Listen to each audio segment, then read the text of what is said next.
Who were the first inhabitants of the world? There are so many answers to this question. I present only two theories. The first is that as a result of the great deluge in Noah's time, all humanity perished. All human beings present on the earth now are the offspring of Noah's three sons, Sam, Ham, and Yafis. Sam is the father of white-colored races, Ham is the father of black-colored races, and Yafis is the father of yellow-colored races, Chinese, Koreans, and Japanese. The other theory says that in the deluge of Noah's time, only Arakians had drowned, meaning thereby that only those perished on whom Noah was dependent. It is not correct to suppose that the whole of humanity had been wiped out, because the point of time which is given by the Bible for the said episode is approximately 2144 BC. The past remains of that period negate the fact that the deluge covered the whole earth. The latest research has revealed that the time of deluge is 50,000 BC and that it was confined only to Iraq. It has also come to light that flood level was 25 feet. This stands proof to that, in the far past the human races had spread from Europe to Sweden, and from Iraq to Far East. In this context we find an old saying in Hindi language which literally means that, when God created human beings, he made only one male and one female and prohibited them from multiplying, so that the whole humanity would have branched out like trees in the forest. Each and every human being alive today can trace his or her lineage back to these original couple. But due to some natural calamity or the other, there have been massive killings throughout the history of mankind till now. As a result, we find references to the Great Flood in almost all the mythology. Every culture has its own legend about the deluge, although they vary in certain aspects.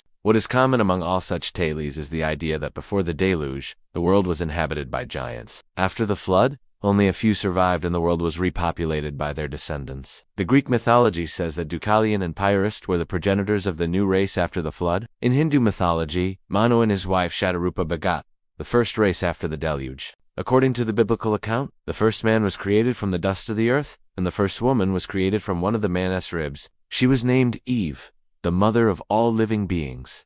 The biblical story of creation is widely known. It is said that God created the heaven and the earth. Then he created Adam, the first man, and put him in the Garden of Eden to cultivate it. Later, he created Eve, the first woman, to be the helpmeet for Adam. The two were created for each other, and thus began the first family with Adam and Eve. As parents, their disobedience brought sin into the world. Their fall from grace brought death into the world. Thus, through their disobedience, sin and death entered the world, and death spread to all men because all have sinned. Some people believe that the first man was created fully grown. Some others believe that he was born like other children and grew up. It is believed that Adam lived to be 930 years old, and that he died peacefully in his sleep. According to the Bible, the first man and woman lived in the state of innocence, righteousness, and peace, but their disobedience brought sin, suffering, and death into the world. The early chapters of the Bible provide a vivid description of the life and activities of the first family. The Bible describes how the first man and woman lived in close fellowship with God and how they enjoyed all the privileges and blessings of their heavenly Father. However, they did not remain obedient to God's voice. They disobeyed God and became the first sinners. This disobedience disrupted the harmony between God and man, resulting in separation from God, physical death and spiritual death. The first sin of man was the result of Satan's deception. Through the serpent, he tempted the woman, and she yielded to his temptation. She did not only eat the forbidden fruit herself, but also gave it to the man who also partook of it. Disobedience resulted in immediate separation from God.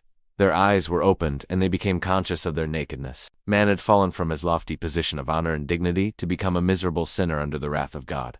This event brought sin, suffering, and death into the world. Before the fall, the world was in a state of innocence, righteousness, and peace. After the fall, the world became sinful, corrupt, and full of suffering. Death, which was not known before the fall, came into existence after the fall of man. The fall of man brought spiritual death, which is separation from God. The wages of sin is death, and the fear of death entered into the world. Man had become alienated from God and incurred his just punishment. The consequence of sin was not only death, but suffering as well.